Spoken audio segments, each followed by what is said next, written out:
প্রিয় দর্শক, আসসালামু আলাইকুম।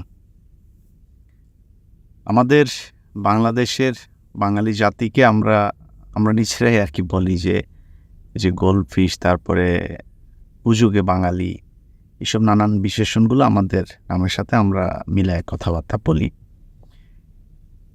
আমি জানি না হুজুগে বাঙালি এই ওয়ার্ডটা কে ইনভেন্ট করেছিল, আমি এটা জানি না। তো আমার কাছে মনে হয় সে ব্যক্তি খুবই ভয়ঙ্কর লেভেলের একজন মনীষী ছিলেন। এইটা একদম সরাসরি বাঙালিদের সাথে খুব যায়, হুজুগে বাঙালি। এটারে দিয়ে সব কিছু করানো যায়। হ্যাঁ, যে কোনো কিছুতে যদি একবার হুজুগ উঠাই দিতে পারেন, ওটার পিছনে ন্যাংটা হয়ে তারপরে দৌড়াবে। বাংলাদেশ, পাকিস্তানিরা আমাদের করে ৩০ লক্ষ মা বোন, এই মানুষ ধর্ষণ, মানুষ খুন করেছে। ২ লক্ষ আওয়ামী লীগের মা বোনদেরকে ধর্ষণ করেছে। ব্যাস, চলছে এইভাবেই ৫০ বছর। কোনো হিসাব নাই, কিতাব নাই, কিচ্ছু নাই, জরিপ নাই, এইভাবেই চলছে। কথায় কথায় ৩০ লক্ষ শহীদ আর ২ লক্ষ ওদের মাদেরকে আকাম কুকাম করে পাকিস্তানিরা ওদেরকে পয়দা করছে। তো খাচ্ছে কিন্তু মানুষ। আমার কথা শুনলে খারাপ লাগতে পারে, আমি বিশ্বাস করি না। কারণ আপনি আমার জোর করে বিশ্বাস করাইতে পারবেন? আপনি তথ্য দেন। আপনাদের যদি এরকম টাকা পয়সা দিয়ে এই যে সিআরআই টিআরআই কত আপনাদের গবেষণা সংস্থা আপনারা তৈরি করেছে, বলেন কিছু একটা তৈরি করতে বলেন, আমরা শুনি। শুনে যদি নাকি আমাদের কাছে বিশ্বাসযোগ্য মনে হয়, বিশ্বাস করার মতো হয়, অবশ্যই বিশ্বাস করবো। তখন আমরাও বলবো যে ৩০ লক্ষ মানুষ মারা গিয়েছে।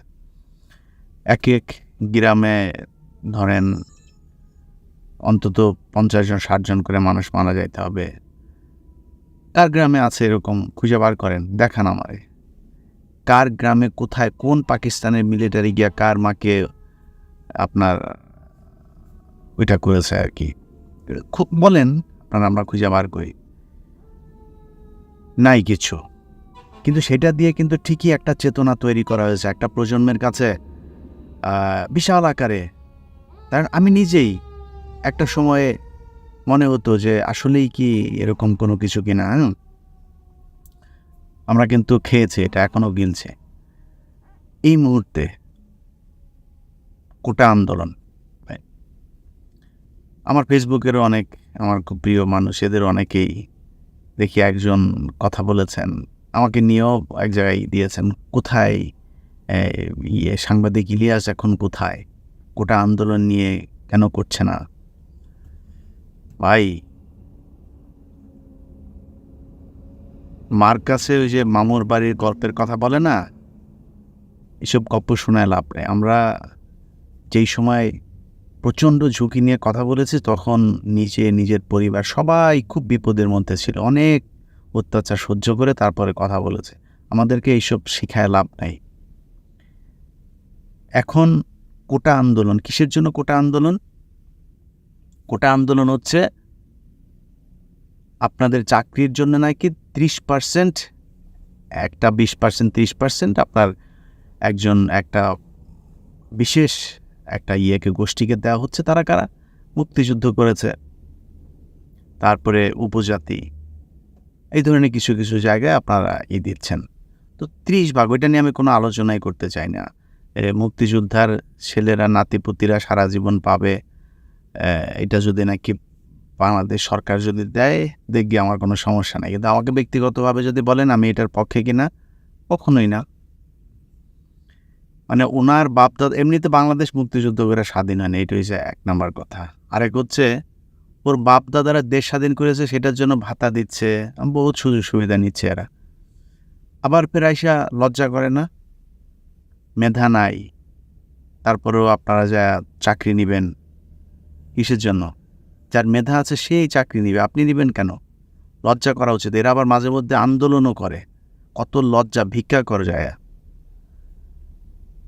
কিন্তু 30 ভাগ যদি আপনি বাদ দেন, বাকি থাকে 70 ভাগ। এই 70 ভাগ চাকরি কি আপনি পান? মেধা অনুযায়ী আপনি পান? আরে ভাই, 30 ভাগের জন্য যুদ্ধ করছেন, 70 ভাগের জন্য যুদ্ধ করেন। যে 70% যেটা আছে, এইটুকু আমাদেরকে মেধার ভিত্তিতে চাকরি দিতে হবে। মেধার ভিত্তিতে মানে কি? এই যে 2 দিন আগে আপনি একজন দেখলেন প্রশ্নপত্র ফাঁস করা হয়েছে। প্রশ্নপত্র ফাঁস বহুদিন ধরে চলছে। এটা তো সরকার নিজে থেকেই করছে। শিক্ষা ব্যবস্থাকে ধ্বংস করার জন্য সরকার নিজেই ভারত থেকে তাদের থিওরি এখানে পার্সেল করেছে। তো এটা তো সরকারের খুশি হওয়ার বিষয়। এখন দেখেন, আপনি কয়েকদিন আগে আমার বউ কালকে আমার কোশ্চেন করছে, যাচ্ছে এই যে সোহেল ভাইপার এটা কী জিনিসটা কি? সোহেল ভাইপারটা কি আবার? মানে আমি তখন বললাম যে ও বলছে সাপ। আমি বললাম, ওই যে সাপ যেটা ওইটা? বলছে হ্যাঁ। তো দেন এই সোহেল ভাইপার আর রাসেল ভাইপার এটা নিয়েও কত মাতামাতি। তারপরে এই যে মাঝখানে একটা ছাগল, একজনের ছাগল কিনেছে 15 লাখ না কত লাখ টাকা দিয়ে ছাগল কিনেছে। বিচার করছে এদেরকে কারা?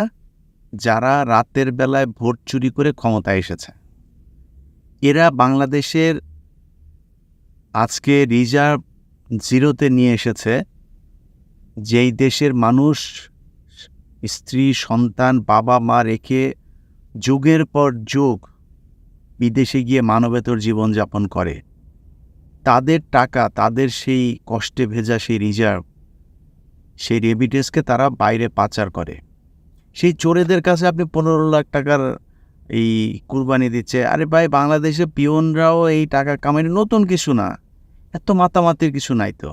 ওই আরেকজন ড্রাইভার, সে কিনা আপনার করতো, ওই আমরা বাংলাদেশ পাবলিক সার্ভিস কমিশনে করতো। তো সেইখান থেকে তার অনেক টাকা হয়েছে।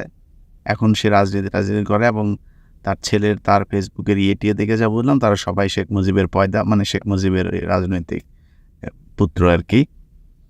তো শেখ হাসিনা তাদের আম্মু। এখন এদের পেছনে লেগেছেন। আর এদিকে আসেন কোটা আন্দোলন।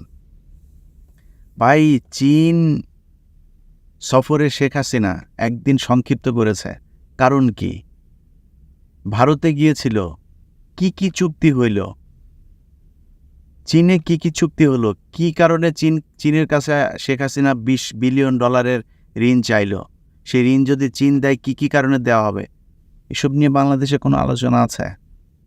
আপনার পুরা দেশ বিক্রি করে দিচ্ছে, আর আপনি আছেন এইখানে কিসের বলে কোটা মোটা এগুলা নিয়ে। এর আগে কোটায় এক রাজনীতিবিদ আমরা পেয়েছিলাম। সেই রাজনীতিবিদ আমরা দেখেছি, এখন তাকে নিয়ে নানান কথাবার্তা হয়। আমি যেগুলি 1971 সালে বলে আসছি সেগুলি নিয়ে এখন অনেক আলোচনা হচ্ছে। আমি যাদেরকে ধরেছিলাম তাদের ব্যাপারে আপনারা সবাই একদিন প্রমাণ পেয়ে যাবেন। অতএব আসল জায়গায় আসেন। এই কোটা, রাসেল ভাইপার টাইপার এগুলোরে বাদ দিয়া আসল জায়গায় থাকেন। আপনাদেরকে এইভাবে যদি নাকি সাপের খেলা দেখায়া যদি পুরা দেশ বিক্রি করে দিতে পারে, তাহলে সারা জীবন এই সাপের খেলাই দেখে যাইতে হবে। আল্লাহ হাফেজ।